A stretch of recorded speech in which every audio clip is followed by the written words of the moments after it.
నేను హోస్ట్ చేశాను కదా, చూసావా? అండ్ చూశానండి, రికార్డింగ్ చేశాను గురుగారు. Okay okay. నమస్కారం గురుగారు. రూమ్ యూజర్స్ అంటూ వస్తున్నారు. మిగతా వాళ్ళ మాటలు మ్యూట్ చేసేయమ్మా అన్ని. ఆ. గురుగారు ఒకసారి మ్యూట్ ఆల్ పెడతాను, మీరు మళ్ళీ unmute చేసుకోండి. చేసుకోనా? ఓకే. ఆ.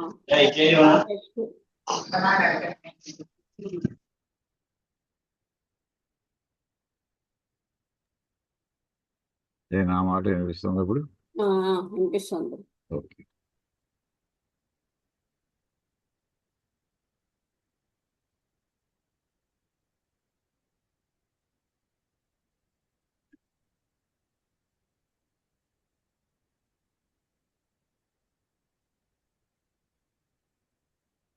ఓం శ్రీ మహాగణాధిపతయే నమః. ఓం శ్రీ మహాసరస్వత్యై నమః. ఓం శ్రీ గురుభ్యో నమః.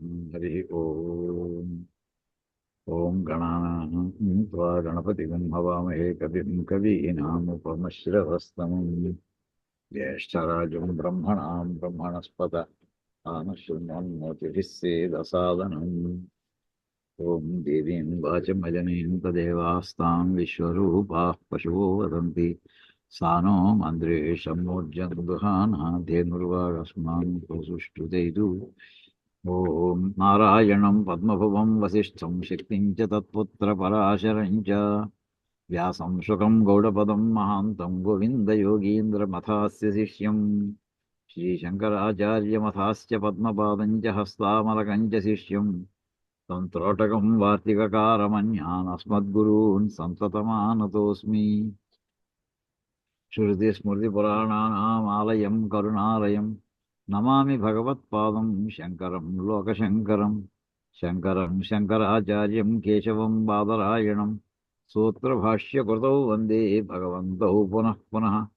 ईश्वरो गुरुरात्मेति मूर्तिभेदविभागिनी व्योमवद्व्याप्तदेहाय दक्षिणामूर्तये नमः। ॐ नमो ब्रह्मादिभ्यः ब्रह्मविद्यासम्प्रदायकर्तृभ्यः वंशऋषिभ्यः महद्भ्यः नमो गुरुभ्यः। सर्वोपप्लवरहितः प्रज्ञानघनः प्रत्यगर्थः ब्रह्मैवाहमस्मि।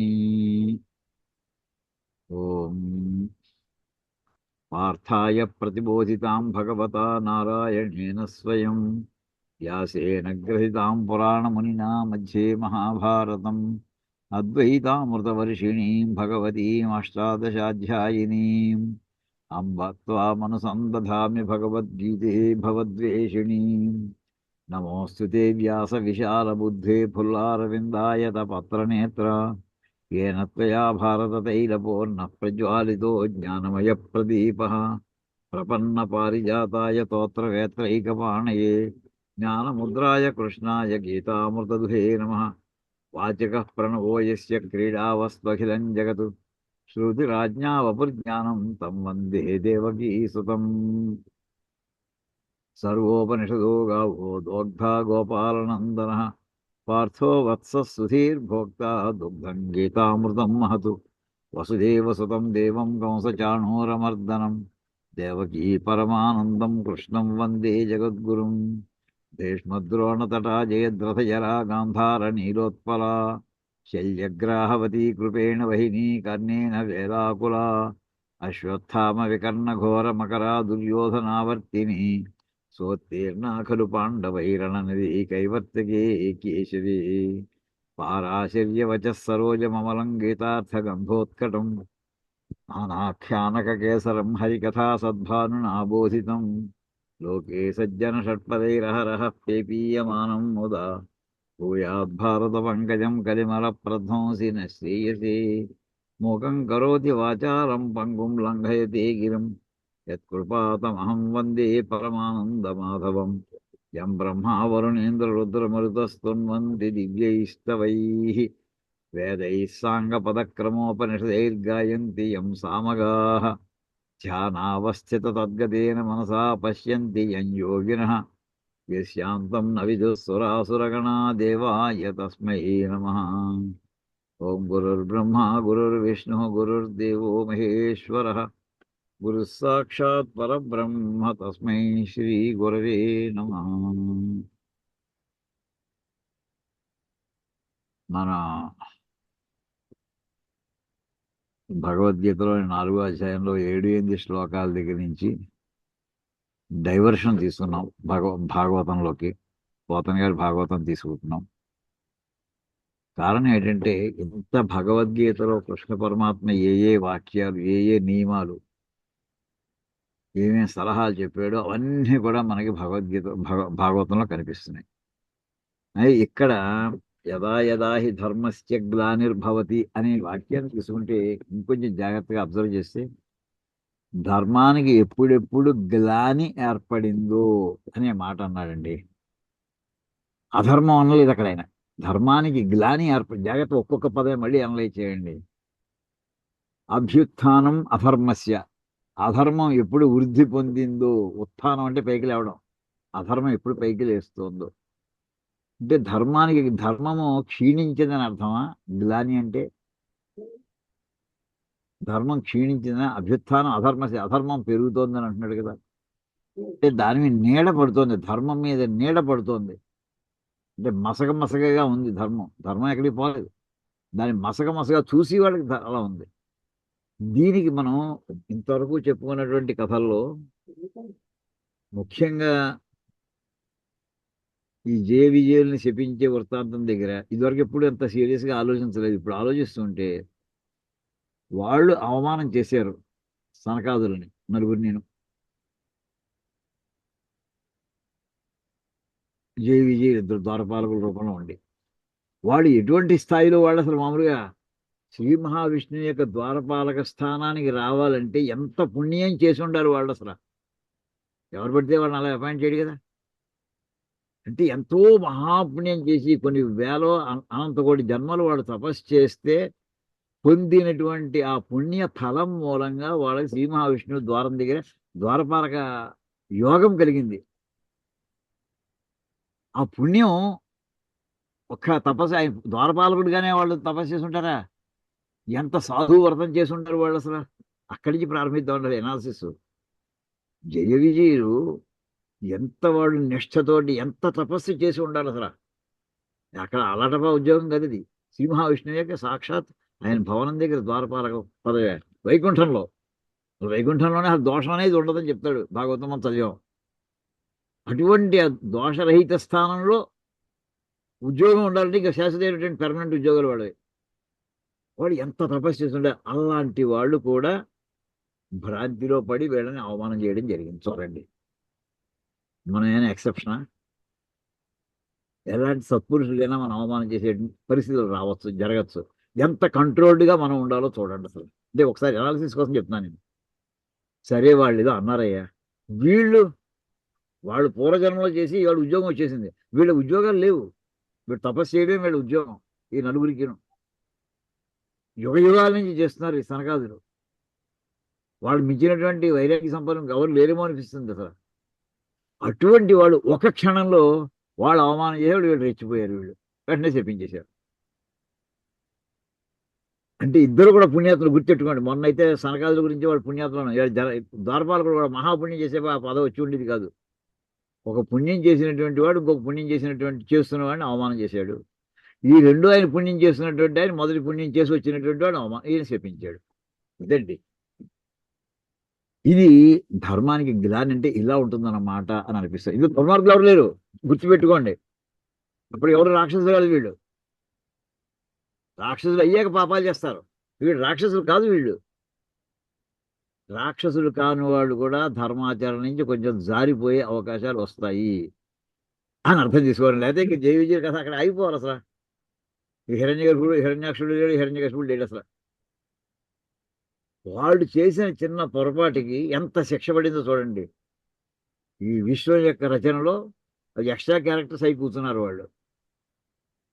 అక్కడి నుంచి దానికోసం మళ్ళీ ఆయనంతా ఆయన అప్పుడే ఆయన అన్నది అనమాట, యదా యదా హి ధర్మస్య గ్లాని. ఆ పుణ్యం చేసినటువంటి మొదటి ఇద్దరికి వాళ్ళకి గ్లాని ఏర్పడింది, భ్రాంతి కలిగింది, దేహ భ్రాంతి కలిగి వాళ్ళకి అవతల దేహాన్ని చూసి వీళ్ళు భ్రాంతి పడ్డారు. వీళ్ళు ఏం చేశారు? ఈ నలుగురు మళ్ళీ వీళ్ళు అదే సుఖమహర్షి లాంటి వాడు అయి ఉన్నారు అనుకోండి. దేహభ్రాంతి లేనివాడు అయితే వాడు ఎవరినన్నాడు, వాడు నాకేం అంటుతుందా అని వీళ్ళు అనుకుని ఉండాలి. అనుకోలేదుగా.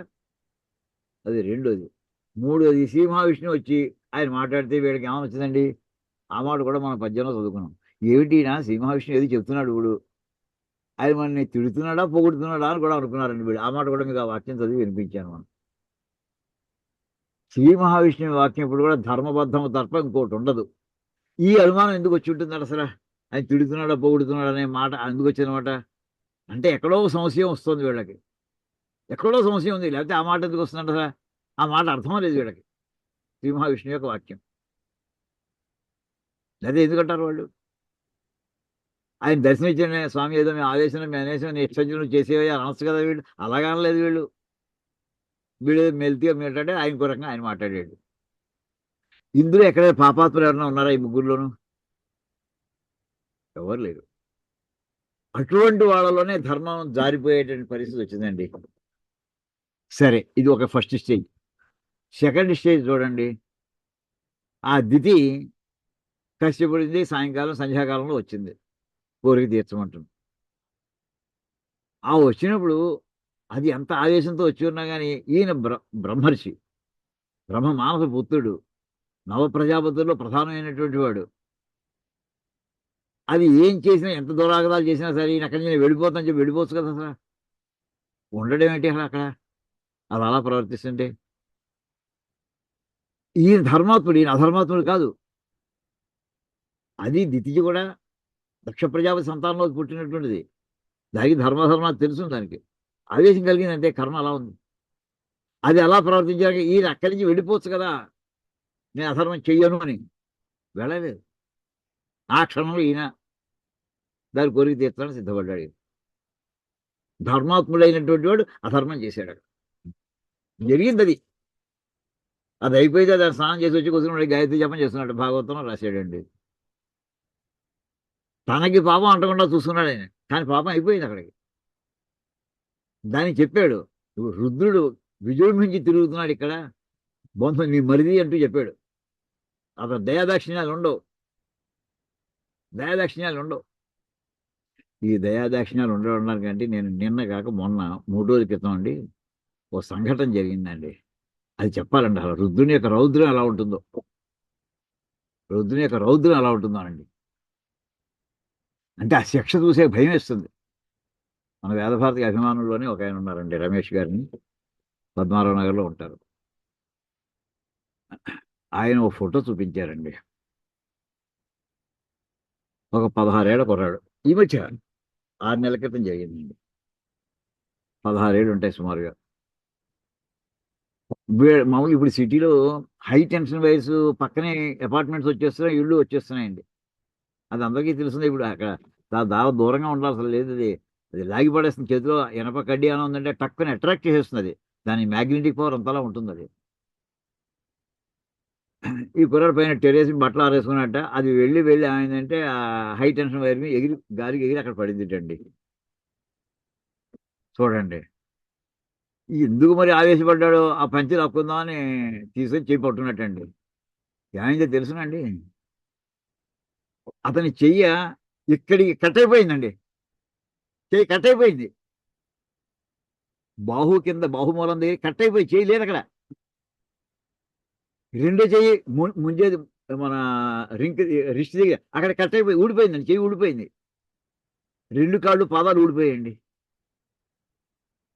అతనిగా మొండెంతో ఉన్నాడండి, నిట్టంగా అంతే, తల ఒకటే ఉంది బాడీకి. ఎంత దారుణం. అది మామూలుగా కాదు, కట్ చేసినట్టు లేదండి. ఇప్పుడు చెక్కపేడు మామూలుగా గాడిపోయిలో చెక్కపేడు పెడితే అంటుకుని దాన్ని ఆర్పేసే చివరి భాగం నల్లగా ఎలా ఉంటుందండి, వెనకాల ఇంకా అంటుకోలేదు, చివరి భాగం మంట వస్తుంది జ్వర, దాన్ని నీరుతో ఆర్పేసాం అనుకోండి నల్లగా అలా అయిపోయిందండి. ఇక్కడికి ఎందుకు అవుతుందండి ఇది? రుద్రాంశ, రుద్రాపచారం ఎక్కడో జరిగితే శివాపచారం చేస్తే జరిగే శిక్ష ఇలా ఉంటుందండి. ఈ మాట వేదంలో చెప్పాడు అరుణలో. అపాణి అపాత్ అకేశ సహా. అపాణి చేతులు ఉండవు, అపాత్ పాదాలు ఉండవు, అకేశ సహా కొంతమంది ఆడపిల్లలకి జుట్టు లేదు, పెళ్ళి అవ్వదు, నెత్తి మీద ఒక్క వెంట్రుకు లేకుండా పోతారటండి. ఇదండి శిక్ష. రుద్రుడు వేసే శిక్ష ఈ స్థాయికి వెళ్ళిపోతాడట. ప్రాణాలతో ఉంచుతాడు. అనుభవించుడు, నువ్వు అనుభవించు నువ్వు చేసిన పాపానికి శిక్ష. ఈ కుర్రాడు కాన్షియస్గా ఉన్నాడండి ఇప్పుడు. నన్ను బతికించండి అని అంటున్నాడు. ఇప్పుడు ఏం చేయాలి చెప్పండి? అతను బతకడం మేలా, థర్డ్ పార్టీగా వెళ్ళిపోవడం మేలా? మనం ఏమైనా అధికారం ఉందా మనకు అసలు పంపించడానికి, వెళ్ళిపోవడానికి? ఉన్నంతకాలం జాగ్రత్తగా చూసుకోవాలి. అలాంటి వాడికి ఏమైనా సహాయం చేద్దామా అంటూ అతను వచ్చాడండి. మన కర్తవ్యం ఏంటంటే అతను బతకాలని కోరుకుంటున్నాడు, నువ్వు సహాయం చెయ్యి, ఎంత చేయగలిగింది అంత చెయ్యి. ఇవన్నీ ఎందుకు చెప్తున్నానంటే అండి, శివాపరాధాలు ఏవైతే ఉన్నాయో ప్రస్ఫుటంగా తెలుసుకున్నటువంటి అటువంటి అపచారం దిద్ది చేసిందండి ఆ వేళ. అది కశ్యపుడు చెప్పాడు, ఇది సమయం కాదు. దాని ధర్మం వంశంలో పుట్టింది అది, ధర్మాన్ని అతిక్రమించింది. ఈయన ఈ ధర్మం తెలుసు, ధర్మమూర్తి కశ్యప మహర్షి, ధర్మాన్ని ఈయన ఆ క్షణంలో ఈయన తప్పక చేయవలసి వచ్చింది. ఆయన సమర్థుడు కనుక గాయత్రి జపం చేసి తప్పించుకున్నాడు. ఆయన మీద పడకుండా చూస్తున్నాడు. కానీ చేసిన కర్మఫలం సమాజం అనుభవించింది. ఇప్పుడు హిరణ్య గర్భుడు, వాడు హిరణ్యాక్షుడు, హిరణ్యకశిపుడు పుట్టడం ఎవరు అనుభవించారో పాప అంతా చితక్కొట్టేశారు జనాన్ని, రాక్షసులు దేవతల్ని అందరూ కలిపి. దేవతలు అంటే ఎవరు? పుణ్యమూర్తులు. వాళ్ళు పుణ్యం చేసినటువంటి వాళ్ళు దేవతలు అవుతారు మన విశ్వాసం. వాళ్ళు కూడా అనుభవించవలసి, ఎవరో చేసిన ఎక్కడంటే ఎవరో చేసిన పాపాలు ఇంకోళ్ళు ఎవరో అనుభవించవలసి వస్తుంది. వీళ్ళు కూడా ఎందుకు అనుభవించవలసింది? ఎక్కడో వీళ్ళు ఆ లేచి మాత్రం అధర్మం ఏదో చేసి ఉంటారు, గుర్తుపెట్టుకోండి. మన మీద ఈగ వాళ్ళదండి శివానుజ్ఞానం లేకున్నాను. శివాజ్ఞ లేకుండా శివైనా కొట్టదంటే అది కరెక్ట్. అది అంటే ఇప్పుడు ధర్మస్య గ్లాని అనే మాటకి ఎంత లోతుగా వెళ్ళాలి అని ఆలోచిస్తే నాకు ఈ పరంపర అంతా కనిపిస్తుందండి. లైట్గా తీసుకోకండి ఆ మాటని, లైట్గా తీసుకోకండి ఆ మాటని. దానివల్ల ఎంత దారుణమైన పరిణామాలు.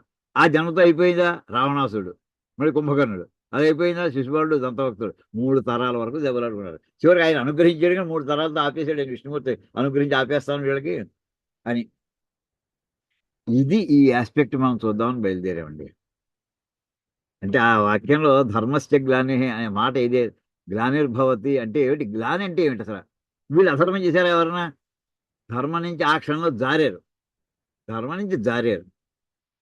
వీళ్ళు సహజంగా అధర్మాత్ములా కాదు, సహజంగా అధర్మాత్ములు, సహజంగా రాక్షసులు కాదు వీళ్ళు ఎవరు కూడా. ఇప్పుడు చెప్పిన కథలో అయిన తర్వాత శాప విమోచనం కోసం రాక్షస జన్మలు ఎత్తారు తప్ప ఆ శాపం పొందే ముందు వీళ్ళు దేవత పుణ్యమూర్తులే వీళ్ళందరూ కూడాను. అంటే ధర్మస్య గ్లాని అనే మాట మనం అందరూ ఇప్పుడు ఏమంటానంటే మన సంగతి ఏమిటి? మన సంగతి ఏమిటి? మనం ఎన్ని పుణ్యాలు చేస్తున్నాం, ఎన్ని పాపాలు చేస్తున్నాం లెక్కేసుకున్నాం. మనం పొద్దునే చేస్తున్నాం, స్నానం చేస్తున్నాం, కొంచెం అరగంట లేట్ అయినా సూర్యోపస్తాం ఏదో 5:30కి 6ంటికి ఇవ్వాల్సి 7ంటికో 9ంటికో ఇస్తూనే ఉన్నాం. ఏదో చేస్తున్నాం బాబా. ఆయన ఎవరు చేయని రోజులు వీళ్ళైనా చేస్తున్నారు కదా అని ఆయన అనుకుంటూ ఉంటాడు కదా అని మనం అనుకుంటూ ఉంటాం. ఆయన అనుకుంటూ ఉంటాడు కదా మనం అనుకుంటూ ఉంటాం. ఆయన అనుకున్నా లేదో మనకు తెలియదు. మనతో చెప్పాడు ఆయన ఇలా అనుకున్నాను రాని చెప్పడు. అవునా కదండి? ఏదో సత్యనార్థం చేసుకుంటూ ఉంటాం అవసరం వస్తే, అయితే ఏదో కోరికల కోసం, లేదా తిరుపతి వెళ్ళి వస్తూ ఉంటాం, ఏదో అబ్బాయి ఉద్యోగం కోసం. నిష్కామంగా మనం ఈ పని చేసాము, ఇలాగే చేస్తూ ఉంటాము అని ప్రతిజ్ఞ చేసిన వాళ్ళు మన గ్రూపులో ఎవరైనా ఉన్నారా? ఉంటే చేతులు ఎత్తండి స్వామి, ఎవరైనా సరే ఒక్కరి చేతులు ఎత్తండి. సాష్టాంగ సంస్కారాలు చేసుకుందాం వారికి అందరం. ఎవరు కనిపించరు. ఏమండి? అంటే ఇదంతా ధర్మస్యగ్లాని అనే మాట ఒక్క మాటకి మనం విచారణ చేస్తున్నామండి. అది ఆ శ్లోకంలో మనకి చేసింది. అది అధర్మం వృద్ధి పొందడం. అయితే ఒకసారి ధర్మాన్ని జారేవో అధర్మం పెరిగినట్టే అయింది. అధర్మం అనే మాటకి అర్థం ఏంటి అసలు? అధర్మం అంటే ధర్మము కాకపోవుట. ఉన్న ధర్మ అధర్మ, అది ధర్మము కాదు. అది అంటే ధర్మాల లిస్టే ఉంది తప్ప అధర్మాల లిస్ట్ లేదండి. తర్వాత మనం రాసుకున్నాం అంతే, ఏవేవి చెయ్యాలో ఏవేవి చేయకూడదో చెప్తూ. ఉపనయనం అయిన తర్వాత మొట్టమొదట వాడికి ఉపనయనం అయ్యే అరగంట గంటలోనండి బాఢం బాఢం చెప్పిస్తూ ఉంటారు, ఏమేం చెయ్యాలి ఏమేం చేయకూడదు అని. అక్కడ చెప్పేప్పుడు లిస్ట్ ఇస్తారు వాడికి. ఉపనయనం మొట్టమొదటి గంటలోనే మన భిక్షకి తర్వాత విషయం, మనం భిక్ష ఎప్పుడు ఇచ్చేసి వెళ్ళిపోదామని మనం చూస్తుంటాం ఉపనయనానికి వెళ్తాను. అది కాదండి అక్కడ. నువ్వు సూర్యోదయం ముందరే లేచి సంధ్యావం చేసుకుంటూ గాయత్రి జపం చేసుకుంటూ ఉండాలి. అర్ఘ్య ప్రదానం ఇచ్చి ఉండాలి, గాయత్రి జపం చేస్తూ ఉండాలి. బాఢం సరే అలాగే చేస్తాను, బాఢం అంటే అలాగే చేస్తాను. నేక్షేత ఉద్యంతమాదిత్యం, ఉదయిస్తున్న సూర్యుడిని చూడకూడదు, బాఢం అంటాడు. బాఢం అంటే ఎగ్రీ, అలాగే చేస్తాను, అలాగే ఉంటాను, మీరు చెప్పినట్టే చేస్తాను. అలా ఏడు సూర్యుడు ఒకరిని ఎంతమంది లేస్తారండి పిల్లలు?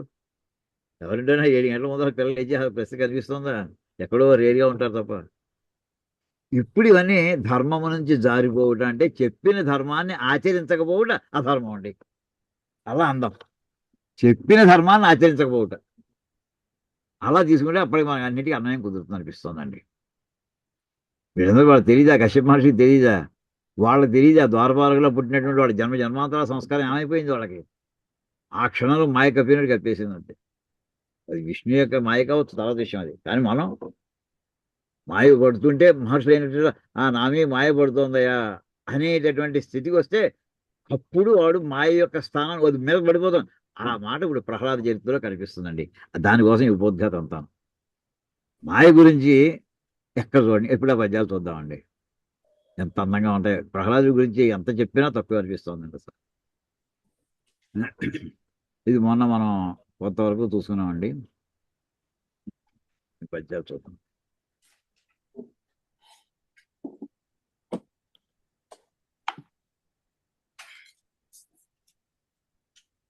అమ్మాయి మనం ఎన్నో పద్యం దాకా చెప్పాను కానీ ఐడియా ఉందా? ఎవరికైనా ఐడియా ఉందండి ఏ పద్యం దాకా చెప్పాను?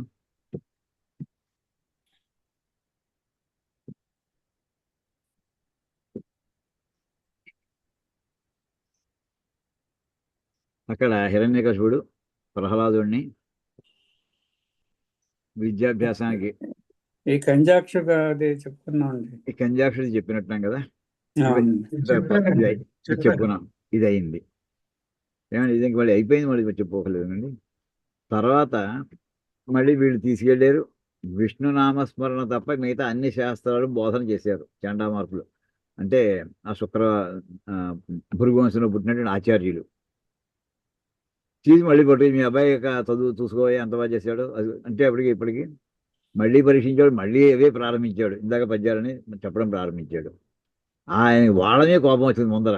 ఏమయ్యా మా పిల్లల్ని మంచి నీతి శాస్త్రంలోనూ రాజనీతిలోనూ వాటిలో వాడిని స్కాలర్ చేస్తామని చెప్పి నాకు శత్రువు యొక్క శాస్త్రాన్ని నేర్పిస్తారా మీరు? అసలు మీరు సరైన గురువులేనా అంటూ వాళ్ళని చెప్తాడు. ఇది చెప్పుకున్నాం మనం అనుకొని ఇంక తర్వాత అప్పుడు ఇలా ఎందుకు చేస్తున్నావు, నీకు నచ్చిన విషయం చెప్పమంటే అప్పుడు ఇతను చెప్పాడు. కానని వాణ్ణి నూతకొని కానని వాడు విశిష్ట వస్తువులు కానని భంగి. కళ్ళు కనిపించినటువంటి వాడు ఇంకో కళ్ళు కనిపించినటువంటి వాడి సహాయంతో ఈ వస్తువు బాగుంది ఈ వస్తువు బాగాలేదు అని వాడు తెలుసుకోగలుగుతాడా? సాధ్యం అవుతుందా? వాడికే సహజంగా కనిపించదు. వాడికి సహాయంగా ఎవరు పెట్టినాడు? వాడు ఇంకో కళ్ళు కనిపించడానికి పెట్టుకున్నాడు. అంటే ఎక్కడ చెప్పాలని ముందర ఈ మాట ముందర కానని వాడు ముందరవాడు వీడు ఏం చేశాడంటే ముందర చెప్పి కానని వాని నోతకొని వాడు కళ్ళు కనిపించినటువంటి వాడిని సహాయం తీసుకుని విశిష్ట వస్తువులు కానని భంగి, విశిష్టమైనటువంటి వస్తువులే అంటే రంగులు ఇవన్నీ కూడా అవి తెలుసుకోలేని విధంగా కర్మములు గైకొని కొందరు కర్మబుద్ధులై కానరు విష్ణుమూర్తిని చూడరయ్యా. కర్మకాండలో ఉన్నంత కాలము శ్రీ మహావిష్ణువుని పొందలేరు, చూడలేరు, గ్రహించలేరు. అట కందురు అకించన వైష్ణవాంఘ్రి అయితే కొంతమంది చూస్తారయ్యో అక్కడంటే ఇంకో చోట కొన్ని చోట్ల కందురు చూస్తారు. ఎటువంటి వాడు? అకించన వైష్ణవాంఘ్రి సంస్థాన రజోభిషిక్తులకు సంహృత కర్మలు. చివరి పార్టీ మోక్షం. సంహృత కర్మలు కర్మఫలం అంతా కూడా తొలగించుకున్నటువంటి వాడు, అంటే కర్మఫలం ఏమీ బ్యాలెన్స్ లేనటువంటి వాడు. అంటే ఎప్పుడు కూడా కర్మఫలం నాకు రావాలి అనే భావనతో చేయలేదు వాడు.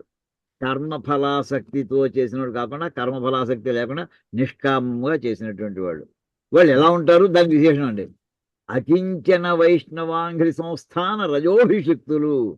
వైష్ణవ అంఘ్రి శ్రీ మహావిష్ణు యొక్క అంఘ్రి అంటే పాదములు అనుకోండి. వైష్ణవాంఘ్రి అంఘ్రి అంటే మామూలు మోకాలని అర్థం. అంటే అంఘ్రి అంటే పాదములు. శ్రీ మహావిష్ణువు యొక్క పాద ధూళిని శిరస్సు మీద పెట్టుకునేటటువంటి వాడు.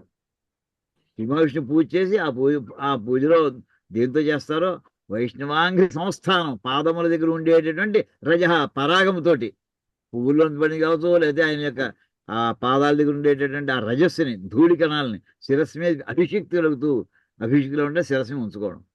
అలాంటి వాళ్ళు ఇంకా ఆవిడ ఏమవుతారు? వాడు సంహృత కర్మలు కర్మఫలం లేనటువంటి వాళ్ళు అవుతారు. వాళ్ళు అటన్ కందురు వాళ్ళు చూస్తారయ్యా అంటూ ఇది చూడవలసిందని చెప్పుకొచ్చాడు. అని చెప్పి అది ఒక వాక్యం చదివండి. తర్వాత ఇతను ఫ్రెండ్స్ తోడు ఉన్నప్పుడు ఎలా చెప్పేవాడు?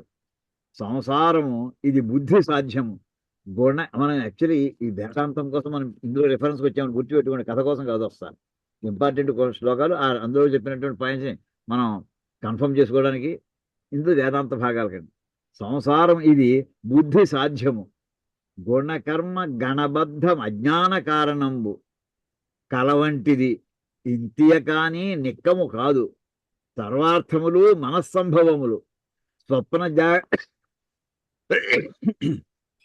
స్వప్న జాగరములు సమములు, గుణశూన్యుడగు పరమునికి గుణాశ్రయమున భవ వినాశంబులు పాటిల్లినట్లు ఉండును, పట్టి చూచిన లేవు బాలులారా. అలానే చిన్న చిన్న పదాలే అని ఒకసారి చెప్పు. ఈ సంసారం బుద్ధి సాధ్యము, మన ఆలోచనని బట్టి పొందడం జరుగుతుంది. సాధ్యము అంటే సాధించవలసి ఉన్నది, అంటే పొందుట. మనం ఈ ప్రపంచాన్ని ఎలా చూస్తున్నామంటే మన బుద్ధి ప్రకారం చూస్తున్నాం. మన సంసారం మన బుద్ధి ప్రకారం ఏర్పడుతుంది. గుణకర్మ అంటే నాకు యజ్ఞాలు చేద్దామని కొంతమందికి ఉంటుంది, ఆవుల్ని సేవ చేద్దామని కొంతమంది ఉంటుంది, వీళ్ళు హింసిద్దామని కొంతమందికి ఉంటుంది. అది దేనివల్ల వస్తున్నాయా? అజ్ఞాన కారణము. మనలో ఉండేటటువంటి అజ్ఞానము కారణంగా ఈ గుణాలు అవి ప్రవర్తించి వాటి ప్రకారం మనం పనిచేస్తూ ఉంటాం అయ్యా. అదొకటి. ఈ సంసారం ఇంకా ఎటువంటిదంటే ఇది కల వంటిది, ఇది డ్రీమ్ టైప్, జస్ట్ లైక్ ఏ డ్రీమ్. ఈ ఏడు ఉంటుంది, కాసేపు ఉంటుంది, పోతుంది, అంతే, కనిపించదు, మళ్ళీ రాదు, నాన్ రిపీటబుల్. ఇంతే కానీ నిక్కము కాదు, ఈ సంసారం అంతా కూడా నిజమైంది కాదు. సర్వార్థములు మనస్సంభవములు. ఈవేళ నాకు ఒక ఆలోచన వచ్చిందంట సార్. మళ్ళీ ప్రపంచంలో అన్ని వస్తువులు కూడా నా మనస్సులోంచి ఏర్పడింది. ఎవరి మనస్సులోంచి వాళ్ళకి వచ్చిన ఆలోచన ప్రకారం ఈ ప్రపంచం కనిపిస్తోంది అండి. విశ్వం విష్ణు అనే మాట వచ్చేప్పటికి మొట్టమొదట విశ్వం మీద దృష్టి పెట్టినంతసేపు విష్ణు యొక్క స్పర్శ రాదండి. విష్ణు అనే పదం దగ్గరికి వెళ్ళేప్పటికి విశ్వం లేదండి అసలు. ఇంకోటి, ఈ విశ్వం అంతటా వ్యాపించి ఉన్నవాడే విష్ణువు అనే భావన ఎప్పుడు వస్తుందంటే మన మనస్సును బట్టి వస్తుందండి. ఆ విశ్వం విష్ణు దగ్గర ఇంకా అనలైజ్ చేస్తే ఈ మన చుట్టూ ఉన్నటువంటి ఈ విశ్వం అంతా కూడా, ఈ వరల్డ్ అంతా కూడా, ఈ యూనివర్స్ అంతా కూడా అది మన మనస్సును బట్టి ఏర్పడుతోంది. మనస్సే లేనటువంటి వాడికి ఈ విశ్వమే లేదు. కళ్ళు లేనటువంటి వాడికి ఈ విశ్వం లేదు. ఈ విశ్వం లేదు. వాడికి మనం చూస్తున్న విషయం వాడికి కనిపించట్లేదు, వాడికి లేదు. అది రంగులు మనకు కనిపిస్తున్నాయి, వాడికి కనిపించట్లేదు. అంచేత అతను ఏమిటంటే అంతా కూడా ఈ సర్వార్థము, అర్థం వంటి విషయములు, అన్ని రకముల విషయములు కూడా మనస్సంభవములు. నీ మనస్సును బట్టి నీ ప్రపంచం ఏర్పడింది, నా మనస్సును బట్టి నా ప్రపంచం ఏర్పడుతోంది అని అర్థం వస్తుందండి. నాకు మంచివాడైనటువంటి వాడు నీకు మంచివాడు అవ్వక్కర్లేదు, నీకు మంచివాడైన వాడు నాకు అవ్వక్కర్లేదు. మరి వ్యక్తి ఉన్నవాడు ఒకడే కదా, అంతే, కరెక్ట్. నీ మనసు ప్రకారం అంతే. ఆ ప్రపంచం అలా కనిపిస్తుంది, నీ ప్రపంచం అలా కనిపిస్తుంది నీకు అంటూ. స్వప్న జాగరములు సమములు. స్వప్నావస్థ జాగ్రత్త అవస్థ కూడా అంటే స్వప్నావస్థ మనం ఏమంటాం అంటే అరే మెరుపు వచ్చాక అనుకుంటాం, అదే ఇంత చేసి కలే కదా ఇది. అందులో మంచివి కనిపించవచ్చు, చెడువి కనిపించవచ్చు. ఈ మాట మళ్ళీ స్వప్న జాగరణ సమూహం అనే మాట మనకి ఎక్కడ వస్తుందంటే భారతంలో ద్రౌపది జూదం ఆడినప్పుడు విదురుడు చెప్పిన మాటలో ఈ స్వప్నం గురించి స్పష్టంగా చెప్పాడండి. ఇది చాలాసార్లు చెప్పుకున్నాం మనం. ధర్మరాజు జూదం ఆడడంలో ద్రౌపది పందెం పెట్టడం అనే విషయం అది చెల్లుతుందా చెల్లదా ఒక్కడు వివరత్తలేదు. చాలా ధర్మ సూక్ష్మమైనటువంటి భీష్ముడు చాలా ధర్మ సూక్ష్మం ఎక్కువ ఉంది ఇందులో. నేను ధర్మరాజు చెప్పాలి, తప్పించుకున్నాడు అక్కడ, చెప్పలేదు ఆయన భావాన్ని. విదుడు చెప్పాలి, ఈ పందెం చెల్లదు అని చెప్పేశాడు, ఖచ్చితంగా చెప్పేశాడు అతను. పందెం చెల్లదు. ఎలా చెల్లదయ్యా అంటే కళలో వీడికి అవతల, అది కూడా నా ఉదాహరణ చెప్పునండి. కళలో ఎవరిదో ఆస్తిని వాడు రాసిచ్చేశారండి వీడికి కళలో. ఆ కళలో వీడు ఆ ఆస్తికి ఓనర్ అయ్యాడు, మెరుపు వచ్చింది. ఇప్పుడు వాడి ఇంటికి వెళ్ళి ఏమంటే నాకు మీ ఆస్తి అంతా రాసిచ్చిన, నాకు కళ వచ్చింది, మీ ఆస్తి నాది అంటే చెల్లుతుందా? అది చెల్లదు. అంటూ ధర్మరాజు అప్పటికే ఓడిపోయి ఉన్నాడు. అతను శకునికి ఓడిపోయి ఉన్నటువంటి వాడు ఇంకా పందెం పెట్టడానికి అధికారం లేదు. అతనికి దాసుడు ఇతను లాజికల్గా. అవతలవాడికి దాసుడు అయినటువంటి వాడి ద్రౌపది అధికారం పోయింది, ఎప్పుడు పోయింది. అతను పందెం పెట్టకూడదు. మరి ఎందుకు ఆడాడు? అతనికి సర్వెంట్ కనుక, దాసుడు కనుక, అధికారి ఏం చెప్తే చేయాలి, తప్ప అధికారి బాధ్యత. అంటే శకుని ఆడు అన్నాడు, ఆడాడు. నువ్వు పందెం పెట్టన్నాడు, ద్రౌపది పందెం పెట్టన్నాడు, పెట్టాడు. అక్కడ చెప్తూ విధుడు చెప్తాడండి, ఇది స్వప్నంలో ఉన్నటువంటి విషయం లాంటిది. స్వప్నంలో ఆస్తి అవతల రాసిచ్చారంటే ఎలా చెల్లదో, అధికారం లేనటువంటి వాడు అధికారం ఉపయోగిస్తే దాని ప్రకారం చేసినటువంటి ఏది చెల్లదు. అంటే స్వప్న జాగరములు సమములు. అటువంటి ఆ స్వప్న స్థితే కదా జాగ్రత్త అవస్థ కూడా అటువంటిదేనయ్యా. నెక్స్ట్ దాంట్లో వెళ్ళేప్పటికి గుణశూన్యుడైనటువంటి పరముడు, పరముడు అంటే పరమాత్మ, పరహ సర్వోత్కృష్టుడతం. అటువంటి ఆయనకి ఏమైనా గుణాలు ఉన్నాయా? ఆయన ఏ గుణాలు లేవు. మనం గుణాలతోటే నిర్మితమైనటువంటి వాళ్ళం. ఆయనకి అయితే ఆయన అవతారం ధరించినప్పుడు కృష్ణ గాను, శ్రీకృష్ణుడు గాను, శ్రీరాముడు గాను, ఇంకో రూపంలో ఆయన గుణ ఆశ్రయం పొంది ఓ దేహాన్ని ధరిస్తున్నాడు. ఆయన దేహం దేనితో ఏర్పడుతుంది? సత్వరజస్తమ గుణాలతోటి కాంబినేషన్ తోటి ఏర్పడుతుంది దేహం. ఆయన గుణములు లేనటువంటి వాడు గుణముల ఆశ్రయం తీసుకున్నాడు ఆయన. అంచేత భవ వినాశములు, భవం అంటే పుట్టుట, సృష్టి వినాశం, సృష్టి స్థితి లయాల్లో సృష్టి లయలు పాటిల్లినట్లు ఉండు దేహంలో ఉన్నాడు కనుక ఆయనకి ఏదో పుట్టుగా, ఆయనకి ఏదో దేహాంతం ఉన్నట్టుగా అనిపిస్తూ ఉంటుంది. ఆ దేహంలో ఉంతసేపు అవతరించిన ఆయనకి పట్టి చూచిన సరిగ్గా చూస్తే అది ఏం లేవురా అబ్బాయి అంటూ ప్రహ్లాదు చెప్తున్నట్టండి. ఇవన్నీ కూడా మనకి ఈ ఏదైతే భగవద్గీత చెప్పాడో సరిగ్గా అదే విషయాలు ఇక్కడ మళ్ళీ పద్య రూపంలో వస్తున్నాయి. ప్రహ్లాది ఘట్టంలో అపూర్వం అండి. అసలు వేదాంతంతా అక్కడ చిందించేశాడు పోతన గారు. ఆ కుర్రాడు చూడండి, అతను దేహం ఉందాక చెప్పాను మొట్టమొదటి జయ విజయ కథ కానీ సనక సనందరాజు వాళ్ళకి రావాల్సిన దేహాభిమానం ఉండడమే. ఇతనికి ఏ రకమైన స్థాయిలో ఉన్నాడు చూడండి. తన్ను నిశాచరులు పొడుస్తున్నారు, సోలాలతో పొడుస్తున్నారు. దైత్య కుమారుడు మాటి మాటికి ఓ పన్నగశాయి, ఓ ధనుజభంజన, ఓ జగదీశ, ఓ మహాపన్న శరణ్య, ఓ నిఖిల పావన అంటాడు తప్ప నన్ను రక్షించాలనట్లేదండి. అంచు నుతించుగానే తా కన్నుల నీరు తేడు, కళ్ళలో నీళ్లు రావు. భయకంప సమేతుడు కాడు. వాడు పెద్ద పెద్ద సోలాలు మంచి బాగా కాల్చేసి ఎర్రగా ఉండగా దాన్ని పట్టుకొచ్చి పొడి చేస్తున్నా వాడికి భయం పొందట్లేదు. ఇంకా ఎటువంటి వర్ణిస్తారు చూడండి. అంటే ఇది దేహ భ్రాంతి లేని స్థితి అండి. ఇది యాక్చువల్లీ మనకి యోగీశ్వరులు పొందవలసినటువంటి అత్యున్నత స్థితి ఏమిటంటే ఇదండి. అది ప్రహ్లాదుడు పొందేసాడండి. పారడు లేచి దిక్కులకు వాడు అలా పొడుస్తుంటే మీద పరుగు పెట్టుకు వస్తుంటే పారిపోవట్లేదు అతను. బాహువులు అడ్డాడు, పొట్టదని చేతులు అడ్డం పెట్టాడు. బంధురాజులు దూరడు, బంధువుల మధ్యలో పిల్లలు అప్పుడే పరిగెడుతుంటారు, వాళ్ళమ్మ పక్క చేరిపోతుంటారు, కొంగట్టు తిరుగుతుంటారు. ఎవరు కొనడానికి వస్తున్నట్టుగా అనిపిస్తాను వాళ్ళకి. ఘోర కృత్యమని తోరడు తండ్రిని. అయ్యా తండ్రి నువ్వు చేసిన చాలా గొప్ప చెడ్డ పని అయ్యా అని అండు. మిత్రవర్గముని చేరడు, పోనీ మీ ఫ్రెండ్స్ దగ్గర వెళ్ళి అడుగుతాడా? అడగడు వాడిని. మాతృసంఘము వసించు సువర్ణ ఘర్మములోనికి దారడు. పోనీ వాళ్ళ అమ్మగారి ఇంటికి వెళ్తున్నాడు, బంగారంతో నిండిపోయినటువంటి ఇల్లుది, అందులోకి వెళ్ళాడు. కావరే అనడు, రక్షించండి అని ఇప్పుడు కాపలా కాసి వాళ్ళని ఎవరు నన్ను రక్షించను. తాపమునందడు కంటకింపబడు, ఏ తపం పొందలేదు. ఇంకా శరీర భ్రాంతులు లేడండి. అతను శరీర భ్రాంతి దాటేసాడు అతను ఇంకా. అంటే ఒక్కొక్క పద్యం ఇంపార్టెంట్ మనం చెప్పుకుంటున్నాం. కడగి త్రిగుణాత్మకములైన కర్మములకు జనకమై వచ్చు అజ్ఞాన సముదేమును ఘనతర జ్ఞానవన్నితే కాల్చి పుచ్చి కర్మ విరహితులై హరి గనుట మేలు. తండ్రికి చెప్పినటువంటి వాక్యాలు ఇదండి. కర్మ విరహితులై, కర్మఫలము, కర్మ అంటే కర్మఫలం అని అర్థం గుర్తుపెట్టుకోండి. కర్మ చేయకపోవడం కాదు. కర్మ విరహితులైతే కర్మఫలం లేకుండా హరిని కనుట, శ్రీ మహావిష్ణువు చూసుట అదే మేలయ్య, అదే పొందవలసింది. ఎలా పోతున్నాయి కర్మఫలం? దానికి వెనక ఘనతర జ్ఞానవన్నితే కాల్చి పుచ్చి, తీవ్రమైనటువంటి జ్ఞానాగ్ని దగ్ధ కర్మానం భగవద్గీతలో వస్తున్న వాక్యం. జ్ఞానాగ్నితోటి మనం చేసిన కర్మఫలాన్ని దహనం చేసేయాలట, అప్పుడే కర్మఫలం నశిస్తుంది. అది చెప్పే వాక్య ఇదే. ఘనతర జ్ఞానవన్నితే కాల్చి పుచ్చి, శుభ్రంగా అంటకాల్చడం అంటుంటారు. మనం అంటకాల్చు తెలుగు మామూలు చక్కటి మామూలు పల్లెటూళ్ళలో పదం ఉండేది, అంటే సమూలంగా కాల్చడం అని. అలా చేస్తే అప్పటికే కర్మరాహిత్యం అవుతుంది. ఎలాంటిది ఆ కర్మఫలం? జనకమై వచ్చు అజ్ఞాన సముదయమును, కర్మములకు జనకమై, కర్మలు చేయడానికి కారణం ఏమిటి? జనకం అంటే కర్మల్ని చెయ్యాలని బుద్ధి పుట్టించింది ఏంటంటే అజ్ఞాన సముదాయం. ఒక రకమైన అజ్ఞానం కాదు, అనేక రకాల అజ్ఞానాలు అండి. అజ్ఞానంలో రకాలు. ఈ కర్మలు ఎటువంటివి? త్రిగుణాత్మకములైన. ఈ మాట మన భగవద్గీతలో చూడండి. వేదాలని కూడా త్రైగుణ్య విషయ వేదా నిస్త్రైగుణ్యో భవార్జున.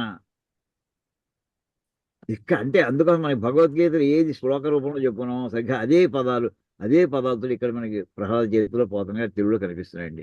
ఏదో సంస్కృత పదాలు తత్సమములే అన్నీ కూడా డూములు మారుతున్నాయి తప్ప పదాలన్నీ కూడా సంస్కృత పదాలే. త్రిగుణాత్మకములైన కర్మములకు నిస్త్రైగుణ కర్మ అక్కడ వాక్యాన్ని అన్వయిస్తుందండి. అది నీకు దిక్కెవడరా అంటే అప్పుడే చెప్తున్నాడండి ప్రహ్లాదు. దిక్కులు గెలిచినన్నీ ఇతను అడుగుతున్నాడండి. దిక్కులు గెలిచి అన్నియు దిక్కెవ్వడు రోరి నీకు దేవేంద్రాదు దిక్కుల రాజులు వేరొక దిక్కెరుగక కొలుతురు ఇతడే దిక్కని నన్ను ఇతనే దిక్కు అని అనుకుంటూ రాజులందరూ ఇంకా వేరొక దిక్కు ఎరుగక వాళ్ళని రక్షించేవాడు ఇంకెవడు లేక ఈ రాజులందరూ కూడా నన్ను కొలుతురు, నన్నే సేవ చేసిన హిరణ్యకశిపుడు అంటున్న మాట అండి. ఏం చేత దిక్కులు గెలిచి అన్ని దిక్కులు నేను నెగ్గాను. ఎరా ఓరి డింభక దిక్కెవడు నీకు దేవేంద్రాదు దిక్కుల వాడు నీకు రక్షిస్తారనుకుంటున్నావా? రాజులందరూ కూడా దేవేంద్రాదు దిక్కుల రాజులు లేదా దిక్పాలకులు, దేవేంద్రుడు మొదలైన దిక్పాలకులందరూ కూడా వాడు ఇంకో దిక్కు లేక నన్ను కురుస్తున్నారు అని అర్థం అలా చెప్పుకోవాలండి. ఎవరి దిక్కంటే అప్పుడు ఇతను చెప్తున్నాడండి, బలయుతులకు దుర్బలులకు బలమెవ్వడు నీకు నాకు బ్రహ్మాదులకు బలమెవ్వడు ప్రాణులకు బలం ఎవ్వడు అట్టి విభుడు బలం అసురేంద్ర. అదే కొట్టిందబ్బా అదండి. ఇంకా ఈ పద్యం మనకి కృష్ణ శతకంలో చదివి వినిపించిన మొట్టమొదటి చెప్పానండి. దిక్కెవ్వరు ప్రహ్లాదుకు దిక్కెవ్వరు పాండుసుతుల దీనులకు ఎప్పుడని దిక్కెవ్వరు అహల్యకు అని అక్కడ పద్యంలో అండి ఆ పదం సరిగ్గా ఇక్కడి నుంచి ఇన్స్పిరేషన్ తీసుకుని రాసి ఉంటాడండి ఆయన బద్దన్ గారు. బలయుతులకు బలం ఉన్నటువంటి వాడికి దిక్కెవరు? దుర్బలుడు బలం లేని బలహీనుడు ఎవడు? నీకు బలం ఎవడయ్యా, నాకు బలం ఎవడయ్యా, బ్రహ్మాదుడికి బలవంతుడు ఎవరయ్యా, బలం ఇచ్చేవాడు ఎవరయ్యా? సమస్త నువ్వు నేనే కాదు సమస్త ప్రాణికోటికి కూడా ఎవరి వల్ల బలం వస్తుందయ్యా? అతను నాకు ప్రభు అయ్యా, అతనే నాకు పరాత్ముడే నాకు బలం.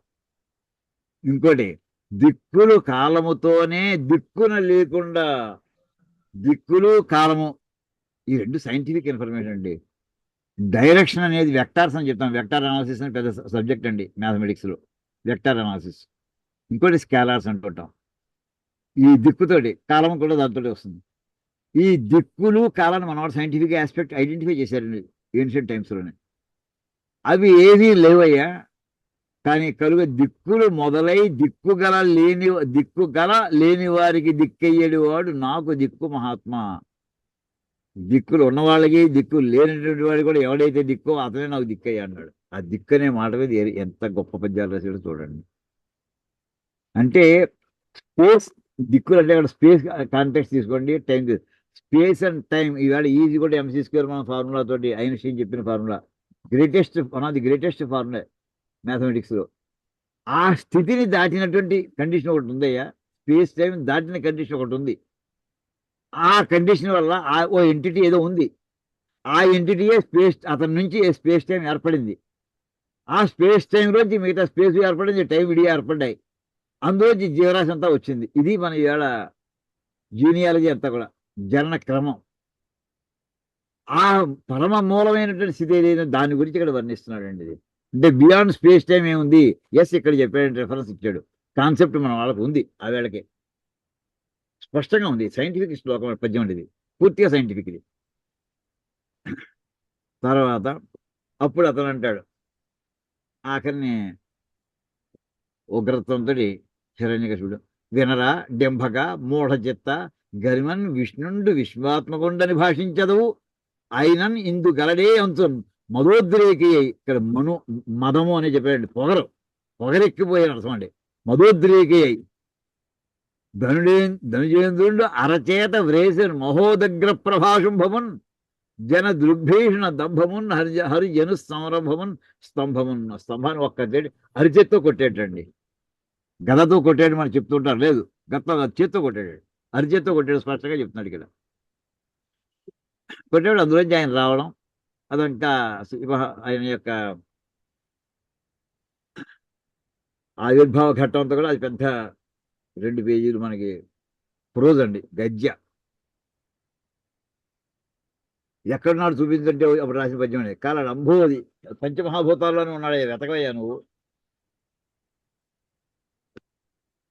కలడు అంబోధి సముద్రంలో ఉన్నాడు కలండు గాలిలో ఉన్నాడయ్యా కలడు ఆకాశంబునన్ ఆకాశంలో ఉన్నాడు కుంభినిన్ కలడు భూమిలో ఉన్నాడు అగ్ని దిశల ఇక్కడ అగ్ని అనేప్పుడు చూడండి ఎన్ని పంచమహాభూతాలు అంటే మనకి పృథివీ ఆపస్తేజో వాయురాకాశాల్లో ఇక్కడ పృథివీ అనే మాట ఇక్కడికి వచ్చేసిందండి మనకి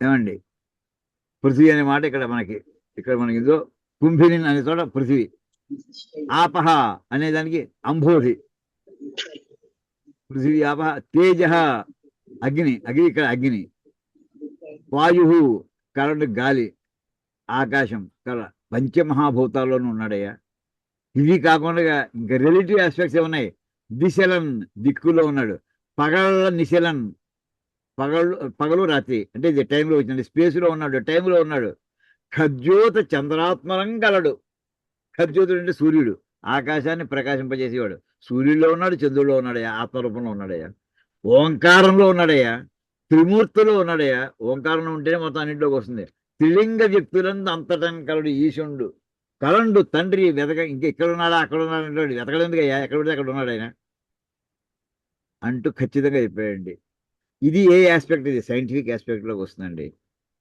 దాన్ని ఏమన్నారంటే థియరీ ఆఫ్ సంథింగ్ అని పేరు పెట్టారు థియరీ ఆఫ్ ఎవ్రీథింగ్ TOE అంటారు దాన్ని స్టీఫెన్ హాకింగ్ ప్రపోజ్ చేసే సిద్ధాంతం అదండి అది సర్వత్రా ఉంది యూనివర్సెస్లోనూ ఉంది ఏకకాలంలో ఉంది అక్కడ కాసేపు ఇక్కడ కాసేపు లేదండి ఆ విషయం గురించి ఇక్కడ మాట్లాడుతున్నాడండి స్టీఫెన్ హాకింగ్ చెప్పినటువంటి సిద్ధాంతం ఏదైతే ఉందో ఆ సిద్ధాంతాన్ని తెలుగులో రాసిన పద్యం ఇదండి అది మనం చెప్పుకోవాలి ఇలా వచ్చినటువంటి తర్వాత ఇదంతా మనకి ఏమిటంటే అంటే సైంటిఫిక్ ఆస్పెక్ట్స్ ఆవేళ ఎలా చెప్పుకొచ్చాడండి దీని మీద ఇంకా మిగతా పద్యాలు కూడా ఇంపార్టెంట్ చూద్దామండి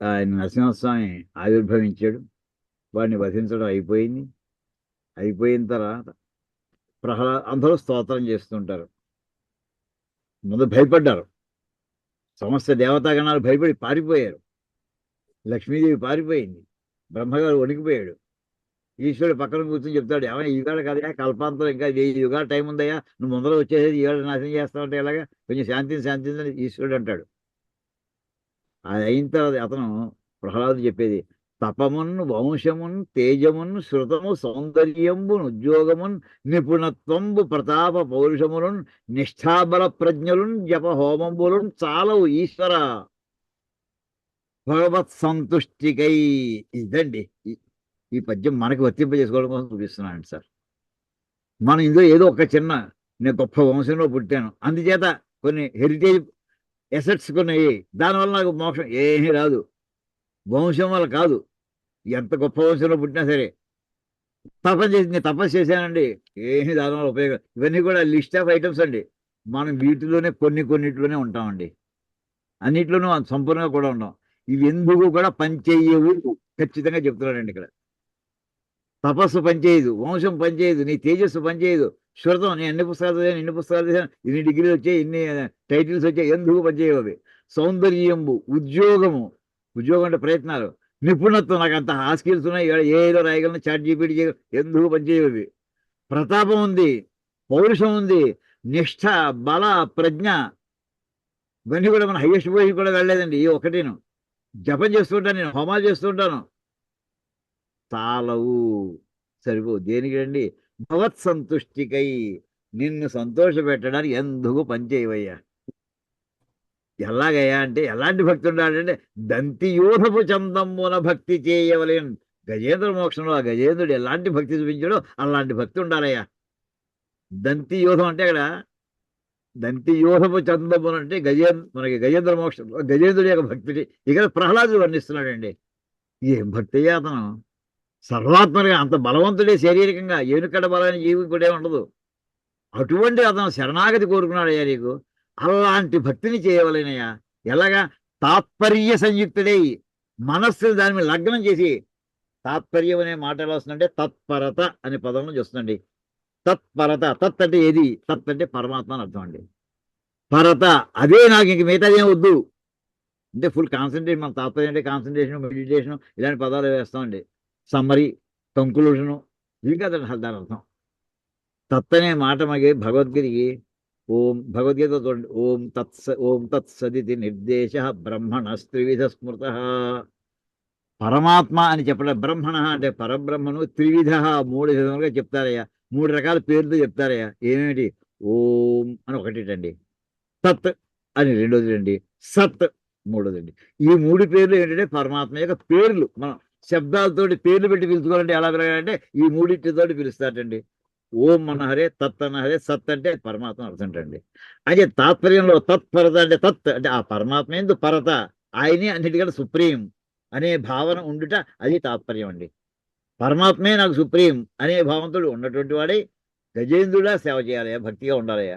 ఇవి ఎందుకు పనిచేయ చేస్తున్నాను, ఇవి సాధిస్తున్నాను, ఇన్ని పేపర్లు రాశాను, అన్ని పుస్తకాలు రాశాను, ఇన్ని ఏదో రథయాత్ర ఏ పనిచేయవు ఇవన్నీ కూడా. అక్కడికి వస్తుందండి ఇది. అంటే మనకి ఎందుకంటే భగవద్గీతలో చివరికి అల్టిమేట్లీ కర్మయోగం చెప్పిన తర్వాత, భక్తి యోగం చెప్పిన తర్వాత, జ్ఞానయోగం చెప్పిన తర్వాత, ఇవన్నీ అయిన తర్వాత కూడా మళ్ళీ ఎవరయ్యా చివరి అర్జునుడు చెప్పిందంతా చెప్పేసిన తర్వాత, ఏమయ్యా ఇంతమంది ఉన్నారు కానీ ఎవరి ఇష్టమయ్యా అంటే ఏంటంటే అసలు అర్జునుడు మళ్ళీ వెళ్ళి జ్ఞానులు ఉన్నారు, భక్తులు ఉన్నారు, కర్మిఠులు ఉన్నారు, ఎవరు నీకు ఇష్టం వీళ్ళలో? ఆయన నాకు భక్తులు ఇష్టం అని చెప్పేశాడు ఆయన. జ్ఞాని నేను ఒకటే, భక్తుడు నాకు ఇష్టం. ఆ భక్తి ఎందుకు ఇష్టం, ఇక్కడ ఇవన్నీ వదులుకుని ఆయనే చేయాలి అని మనకి ఇందులో కనిపిస్తూ ఉంటుందండి. అది అయిన తర్వాత నెక్స్ట్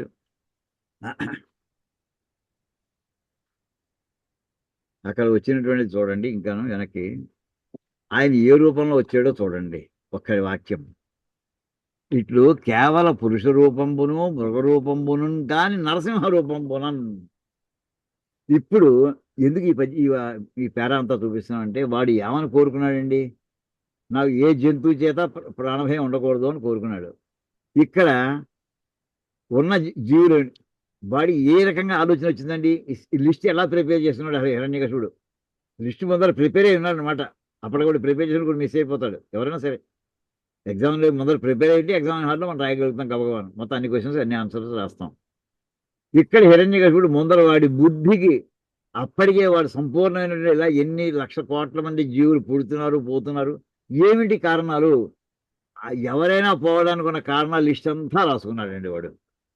ఆ కారణాల లిస్ట్ దేనివల్ల రాశాడు? వాడు విన్నటువంటి కథల ద్వారా, వాడు తెలిసిన వాళ్ళు గురువులు చెప్పిన పాఠాల ద్వారా, వాడి బుద్ధికి వచ్చినటువంటి విషయాల ద్వారా రాసుకున్నాడండి. వాడి బుద్ధి అనేది అది వాడి ఇన్స్ట్రుమెంట్, గ్రేటెస్ట్ ఇన్స్ట్రుమెంట్ వాడికి ఏంటంటే బుద్ధి, ఇంటలెక్ట్. కానీ ఇంత అంటే మనకి లెక్క చెప్తారండి, మనకి తటోపనిషత్తులో వాటిలో వస్తుంది. విషయముల కంటే పై లెవెల్లో ఇంద్రియములు, ఇంద్రియాల కంటే పై లెవెల్లో మనస్సు కంటే పై లెవెల్ బుద్ధి, ఆ బుద్ధి కంటే పై లెవెల్ ఆత్మ. ఆయన ఆత్మస్వరూపుడు అండి. ఈ బుద్ధికి అందని విషయాలు కూడా ఆత్మలో ఉంటాయి. ఓహో వీడు ఈ లెవెల్ తోటి ఈ సాధనతో ఇన్ని లిస్ట్ అడిగాడు కనుక ఆయన దగ్గర ఇంకా పెద్ద లిస్ట్ ఇంకా ఉంది, అనంతమైన లిస్ట్ ఉంది ఆయన దగ్గర, ఆత్మ దగ్గర. ఆయన సెలెక్ట్ చేశాడు. వీడు అడిగిన ఇవన్నీ ఆటోమేటిక్గా మ్యాచ్ అయిపోవాలి, కాకుండా ఏ రూపం ఆ రూపాన్ని సెలెక్ట్ అయింది ఆయనకి, అది తీసుకొచ్చాడు ఆయన. ఇప్పుడు పురుష రూపంబును మృగ రూపంబును కానీ నరసింహ రూపంబును, వాడు అలాంటి కాంబినేషన్ తోటి మరణించకూడదు అడగలేదు కదా, విడిగా అడిగాడు. నరుల వల్ల ఉండకూడదు, జంతువుల వల్ల ఉండకూడదు అని. ఓకే, 2 కాంబినేషన్తో చేసుకుంటాను నేను. పగలు పోకూడదు, రాత్రి పోకూడదు. ఓకే, రేయున్ పవలున్ కాని సంధ్యా సమయం పునన్ అక్కడ పెట్టాడు. ఇంట్లో పోకూడదు, వీధిలో పోకూడదు, గడపమే పోవచ్చని వాడు తోచలేదు పాపం. అంతరంగంబును బహిరంగంబును కానీ సభాద్వారం పునన్ గడపమే పెట్టి కూర్చున్నాడు. నేల మీద కాదు, ఆకాశం వద్దన్నాడు. గగనంబునన్ భూమిని కానీ ఊరు మధ్యం పునన్ వాడి కాళ్ళు చేతులు నేలకు తగులుతున్నాయి, పొట్టమో ఆయన ఒళ్ళో పెట్టి కూర్చున్నాడు.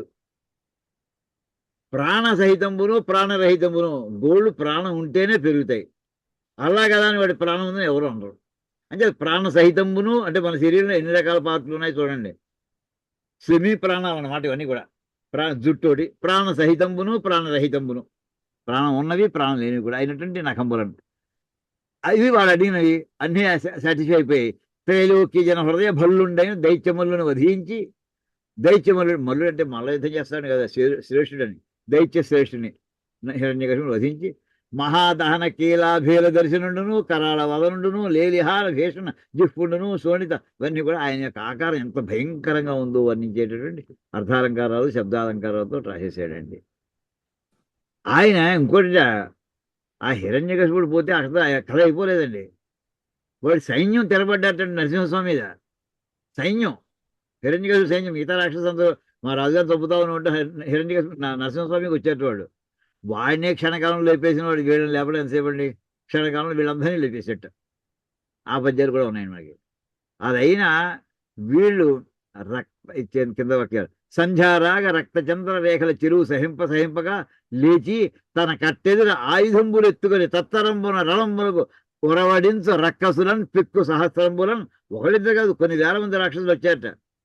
ఆయన మీ ఆయుధాలు ఎత్తుకొచ్చారట ఆయనతో యుద్ధం చేద్దామని. చక్రాధిక నిర్వక్ర సాధనంబులను ఒక్కని చెక్కకుండని చక్కడిచే. ఒక్కరు కూడా తప్పించుకు పారిపోకుండా ఆయన దగ్గర అనేకమైన ఆయుధాలు ఉన్నాయి. అన్ని రకాల ఆయుధాలతోటి కూడా ఆయన పెక్కు సహస్రంబులను కొన్ని వేల మంది రాక్షసులు ఉన్నాయి. చక్కడిచే నెలమట్టం చేసేడు వాళ్ళందరూ కూడా. ఇది మామూలుగా ఇందులో ముఖ్యమైనది ఏంటంటే వాడి వరాలని ఎందుకు చెప్పానంటే బుద్ధి పరిమితమైనది, అపరిమితమైనది కాదు. బుద్ధి పరిమితమైంది. మనకి ఇందులోనే వస్తుంది, భగవద్గీతలో వస్తుంది ఈ వాక్యం. దగ్గర దీనికి అనువాదం అన్నమాట. ఇక్కడ భగవద్గీతలో వచ్చే వాక్యానికి అనువాదం కనిపిస్తోంది. ఆత్మ అనంతమైనటువంటిది. అంటే బుద్ధిది ఆలోచించాలంటే హయ్యెస్ట్ ఇంటలెక్చువల్ పవర్ ఉంది. ఎందుకు పనిచేయదు ఆత్మ అంతా నుంచుంటే. ఇది అయిన తర్వాత ఇంకొంచెం వెనక్కి వెళ్దామండి. తర్వాత ఈయన అంతా చేసిన తర్వాత వెనకాల ఇంకో పద్యం చూపిస్తానండి.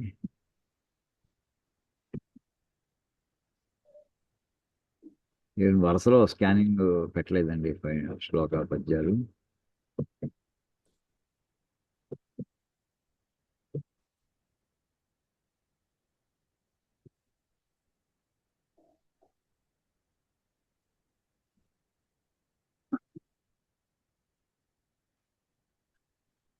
ఈయన ప్రహ్లాదుడిని ఆయన స్తోత్రం చేసాడు ఇంతగాను, అంత గొప్పవాడే ఇంత గొప్పవాడే అని.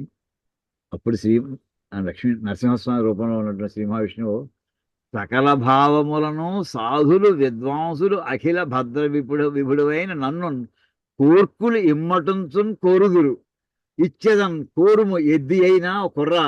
నువ్వు కుర్రాడా అంటే చిన్నపిల్లాడు డెంపక.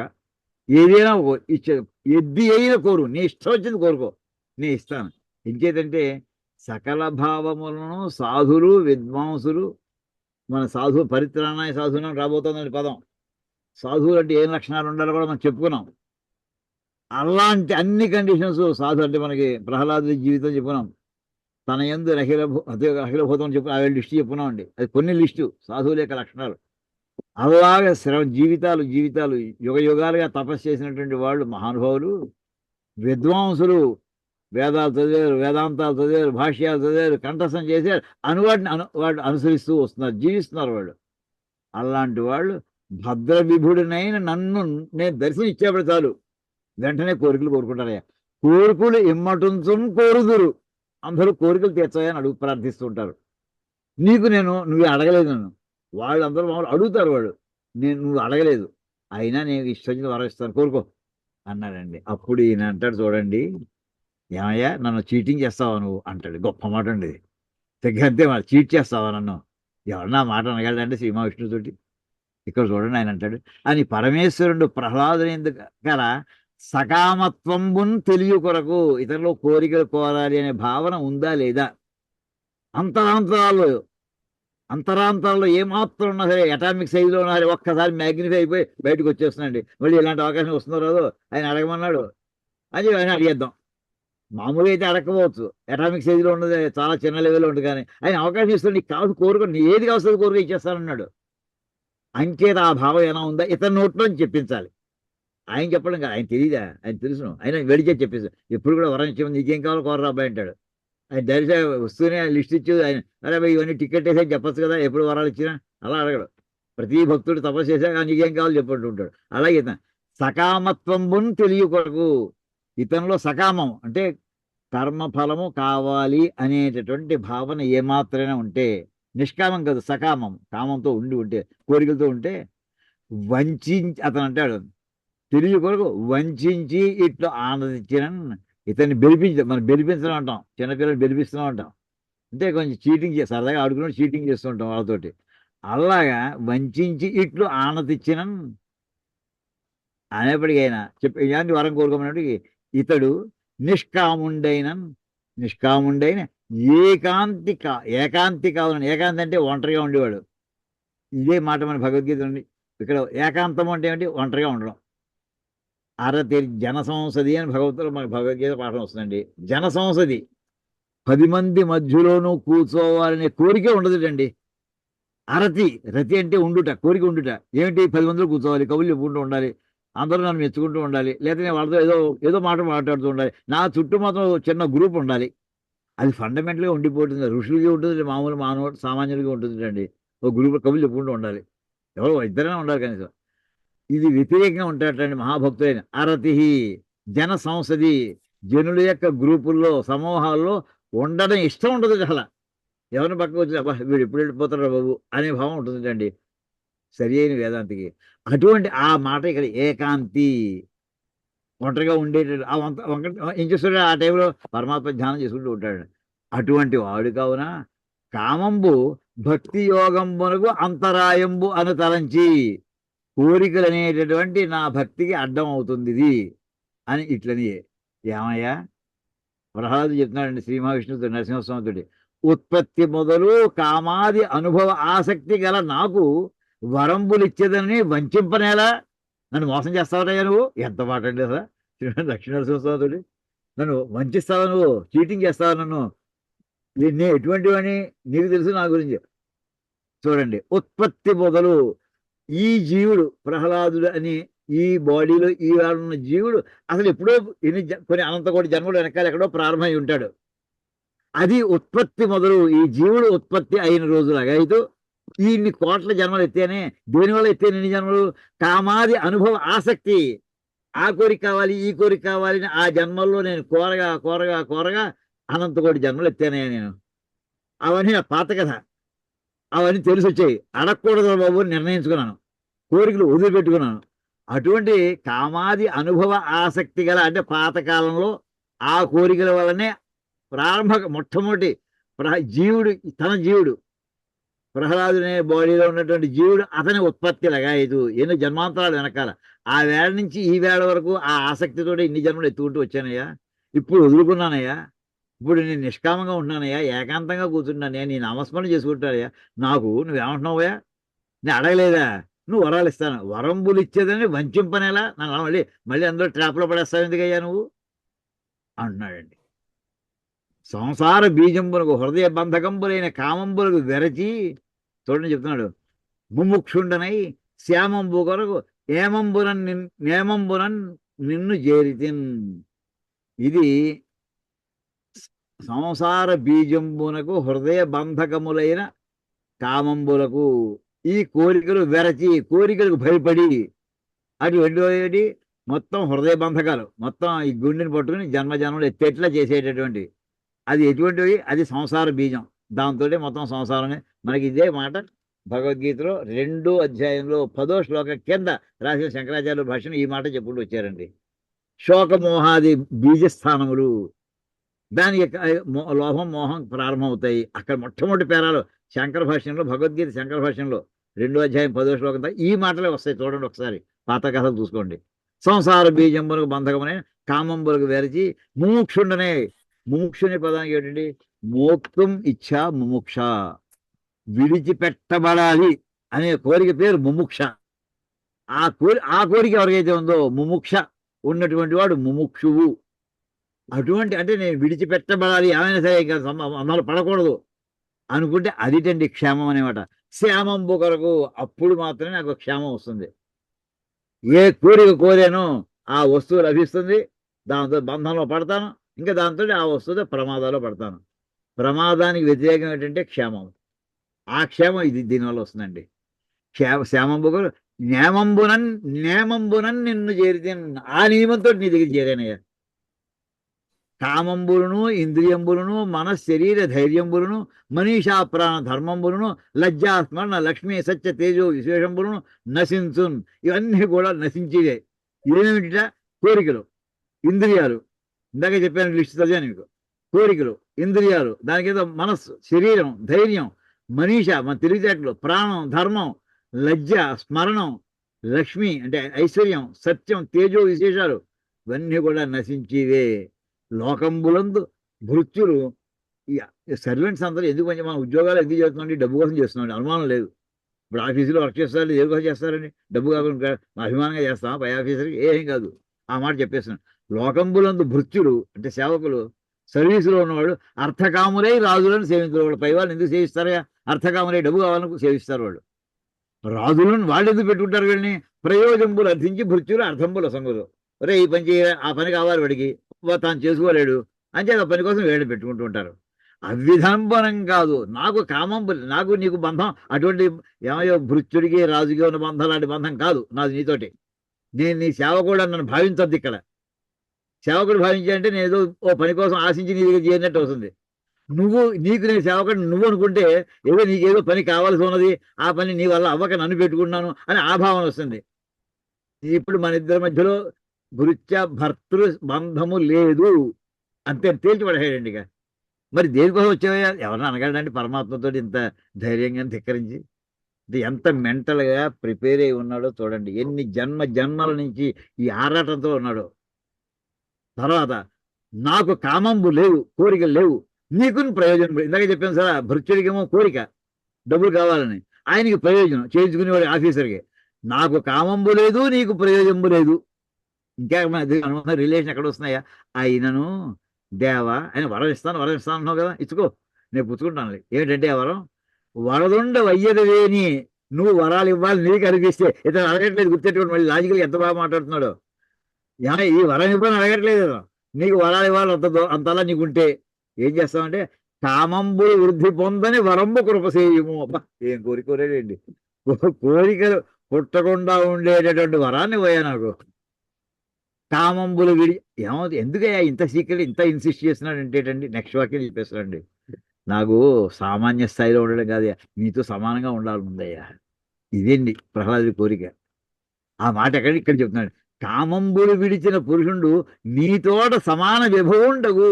అదండి కామాలు వదిలిపెట్టేసినటువంటి వాడు వ్యక్తి శ్రీ మహావిష్ణువుతో సమానమైన వాడు అవుతాడండి.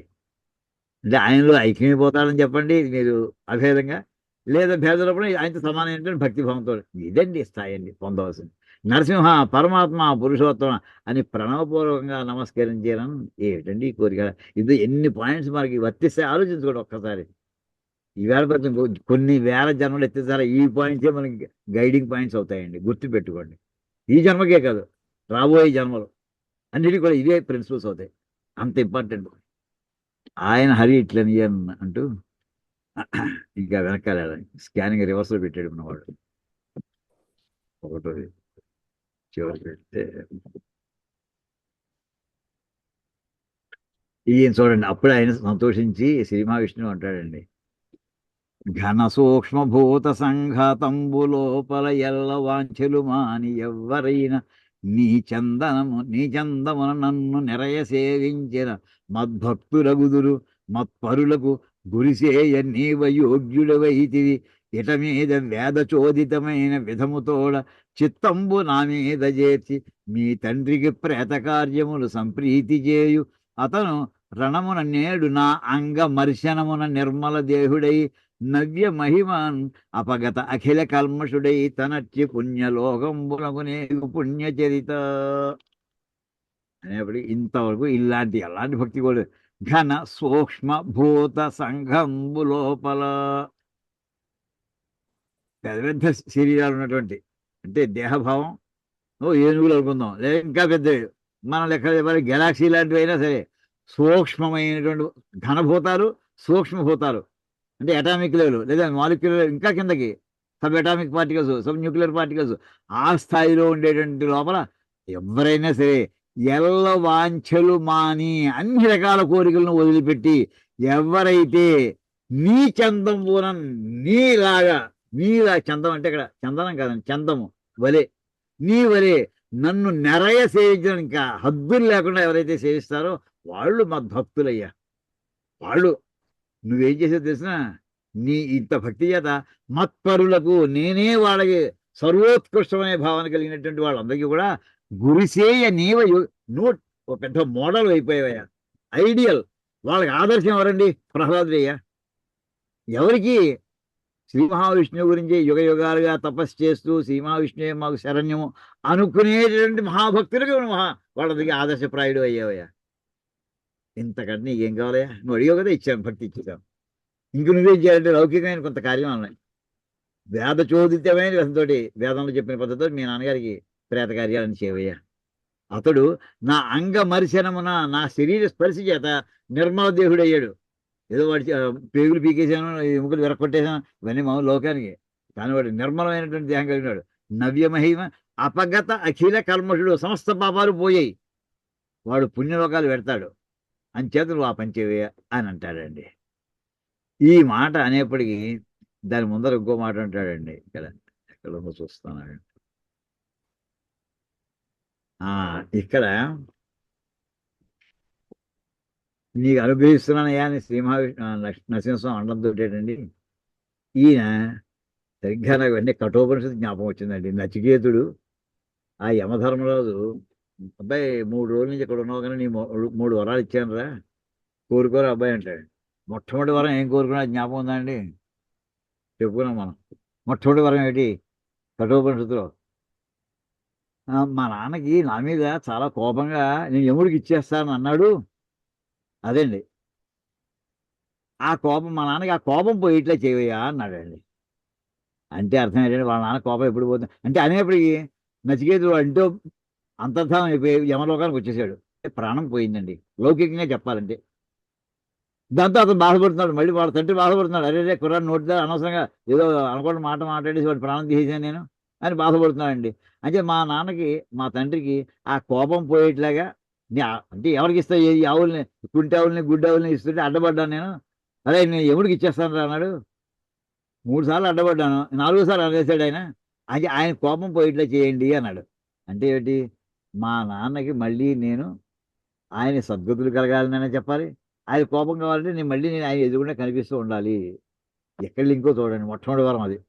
అలాగే ఇంత భక్తితో ఉన్నటువంటి ప్రహ్లాదుడు తన కోరిక ఒకటే పెట్టుకోలేదు, వాళ్ళ నాన్న గురించి అడుగుతున్నాడండి.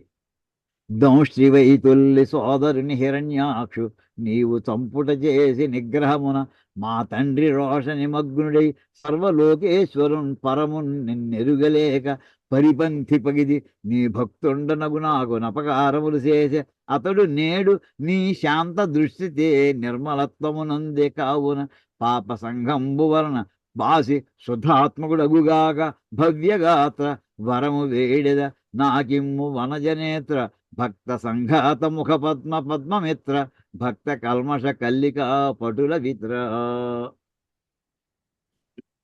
ముందర దంష్ట్రివై అంటే నువ్వు వరాహావతారంలో ఆ హిరణ్యాక్షుడిని చంపడంతో వాళ్ళ సోదరుడే కనుక హిరణ్యకశిపుడికి కోపం వచ్చి వాళ్ళ సోదరుడిని వధించావని నీ మీద రోషనిమగ్నుడే కోపంతో నిండిపోయినటువంటి వాడి నువ్వు అందరికంటా ఉత్కృష్టము సర్వలోకాలకు నువ్వు అధిపతి అని తెలుసుకోలేక పరిపంథి అంటే శత్రువులాగా నీ భక్తుడైనటువంటి నాకు అపకారాలు చేశాడయ్యా.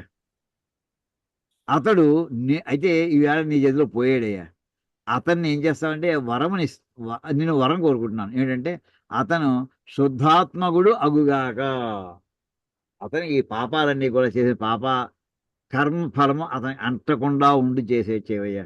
చేసిన మరి పాపాల కర్మఫలం వెంటాడుతూ ఉంటుంది. ఈ జన్మలో కాకపోతే ఇంకో జన్మలేనాను. అంచేది భవ్యగాత్ర అనేవాడు వెంటనే అప్పుడు ఇందాక చదివిన పద్యం అండి. మీ నాన్న నా పరిస్థితి తగిలింది కదా, ఆ పాపం లేకుండా చేసేసానులే. అంటే ఎంత వెళ్ళినా ఇప్పుడు ధర్మరాజు కూడా చూడండి, స్వర్గలోకాలను అడిగెడితే అక్కడ ఇంద్రుడు రథాన్ని అట్టుకొస్తాడు. రావయ్యా నేను రథాన్ని కుదరడు తీసాడు, ఈ నాతో కుక్కలు కూడా తీసుకురావాలంటాడు.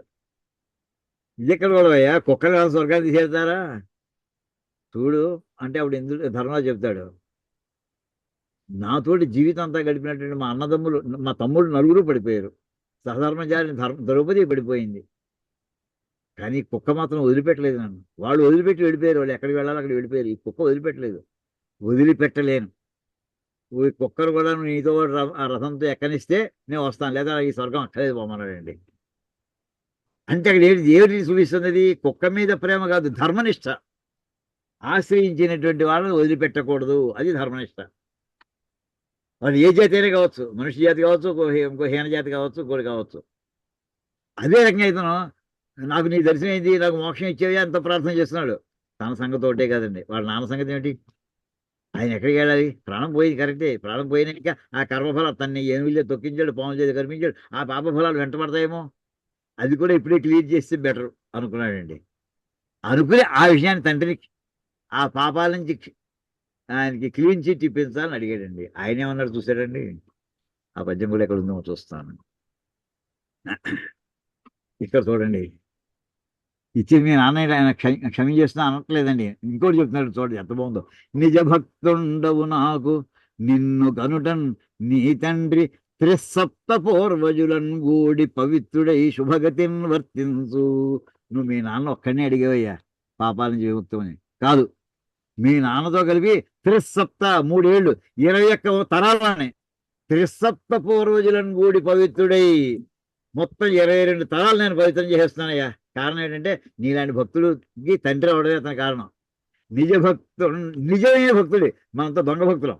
నిజ భక్తుండవు నీకు నాకు నిన్ను కనడం, ఇలాంటి మహాభక్తుడు నిన్ను కనడం అని సంతానముగా పొందుట అనేటటువంటి చిన్న పుణ్యం చేశాడు. ఆ పుణ్యం మూలని ఎన్ని తరాలు?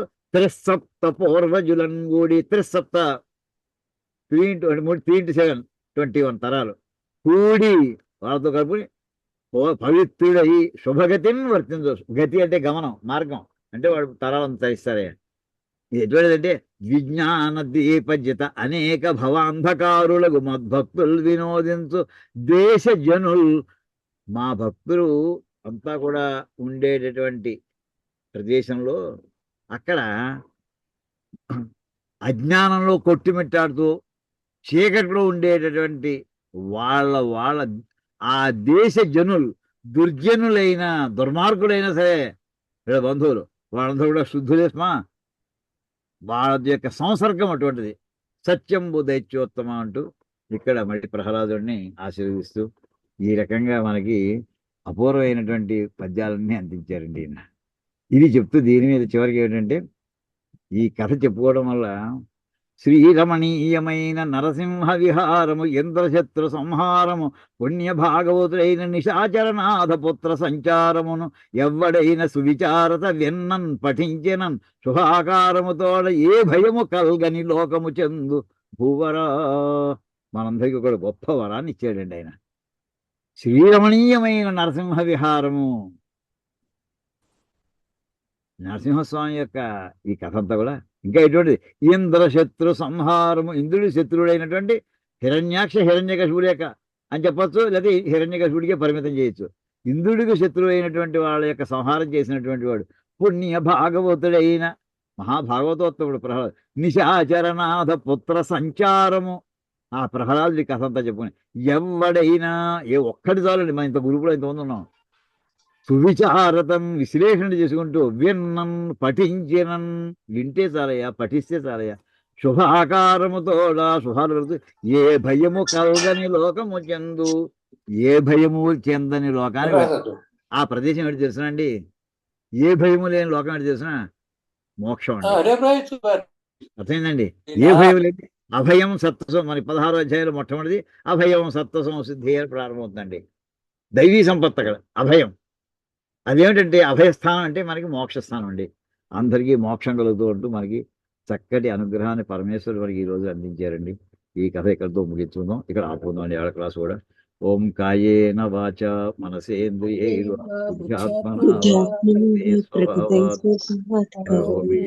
సకలం పరస్మై నారాయణాయేతి సమర్పయామి. హరి ఓం సీతారామార్పణమస్తు.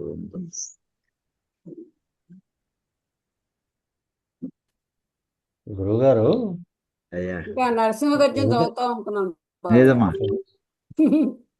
అక్కడ ఇంద్రశత్రువుడు అన్నాడు కదా ఆయన. ఆ, ఇంద్రియశత్రుడు కూడా ఇంద్రియ శత్రువులను కూడా మనం తీసుకోవచ్చు కదా. అని అర్థం. ఇంద్రియాలు శత్రువులుగా కలిగినటువంటి వాడు మనం అందరం.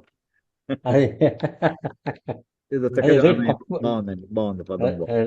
తక్కువ నాకు అది వచ్చిందనమాట. అది ధన్యవాదాలు గురువు గారు. అవునండి. దేవుడి ఇంద్రశత్రులు వర్ధస్వ అని త్వష్ట ప్రజాపతి చేసిన యాగంలో వృత్రాసుడి గురించి వర్ణిస్తూ ఇంద్రశత్రులు వర్ధస్వ అంటారు. అండి అలాగే బాగుంది. ఈ కథ ఎంతో అద్భుతంగా ఉందండి గురువు గారు. అద్భుతం, నమస్కారం. ఇంకా అద్భుతంగా ఉందా మళ్ళీ అద్భుతం. తెలియని ఎన్ని విషయాలు చెప్పుకొచ్చాడు. ధన్యులు చేశారు సార్. ఎన్నిసార్లు అంటే మనం ఇంకోటి అన్వయం చూడండి, ప్రతిదానికి భగవద్గీతలో లింక్ కలుస్తుంది. అక్కడ ప్రతి మాట ఇక్కడ రిఫ్లెక్ట్ అవుతున్నాయి. అది ఆశ్చర్యం. అంటే మన భగవద్గీత సంస్కృత శ్లోకాలు చెప్పి అర్థం చేసుకోలేకపోతున్న మనసులు ఎక్కడైనా ఉన్నా ఆ దోషం పరిహారం మనకి ఏమిటంటే ఈ భాగవతంలో వరహాలు చేస్తే చదివిస్తారు అండి. అంతే. వాడు ఎవరైనా అనగలడా అంటే ఏమయ్యో నన్ను చీటింగ్ చేస్తావని పరమాత్మ అనగలడా అంటే ఎవడైనా అసలు అంటాడా, సాహసిస్తాడా? జ్ఞాని అయినవాడు తప్ప. అది అంత అద్భుతంగా ఎంత బాగా మీరు చెప్పారండి. అదేంటి మళ్ళీ మోసంలో మాయలో పడేయండి. ఆనందో బ్రహ్మణో విద్వాన్ నా బిభేతి కుతశ్చనేతి. చెప్పగలరు. అంతేనండి, అది కరెక్ట్. అయ్యా అంతేనండి. అలాగా ఆ ఆనందం పొందిన వాడికి భయం ఎక్కడ ఉంటుంది? చక్కగా చాలా గొప్ప మాట అన్నారు, మంచి మాట చెప్పారు. ఇదండి. ఏం సత్యనారాయణ ఏమైనా చెప్తావు ఇది? గురుగారు ఇందాక సుబ్రహ్మణ్యం కందూరి గారు చెయ్యెత్తారు. ఆయనకి ఏమన్నా డౌట్ ఉందేమో. సుబ్రహ్మణ్యం గారు. అవునండి. నమస్కారం అండి. నమస్కారం. నమస్కారం స్వామి సుబ్రహ్మణ్యం గారు. ఏం లేదండి. ఇప్పుడు ఆ గద్య ఉన్నది కదా, ఆ గద్య. ఆ గద్ది కావాలనే చదవలేదు. అవును, మీరు చదవలేదని తెలుసు. చాలా మంది ఏంటంటే అదే ఆ గద్యని ఇప్పుడు పర్పస్ ఏంటంటే మనకి మనం వదిలేస్తున్నారు. వేదాంత భాగాన్ని పెట్టినాం, శ్రీ మహావిష్ణు వర్ణన కోసం పెట్టుకోలేదు. ముందరే అన్నాను కదా. కావాలి అవునవును. మిగతా సందర్భంలో చాలాసార్లు పాఠం చెప్పాం మనం. అది కంఠస్థం చేయించామండి. కనీసం 100-150 మంది పిల్లలు కంఠస్థం చేయించాం అవును అవును ఇదివరకు. అవును. అంటే ఇప్పుడు అసలు మనం మెయిన్ ట్రాక్ మళ్ళీ మిస్ అయ్యి అందులోనే ఉన్నట్టు ఎక్కడే ఉండిపోతాం. వెళ్ళిపోవడం కాదు కదా, మళ్ళీ అవసరం అవును అది అంతగా ఇంకేది. అవును. సరే. అందరికీ ధన్యవాదాలండి. నమస్కారం. నమస్కారం గురుగారు. ధన్యవాదాలు గురువు గారు. ధన్యవాదాలు గురువు గారు. నమస్కారం. ధన్యవాదాలు. నమస్కారం.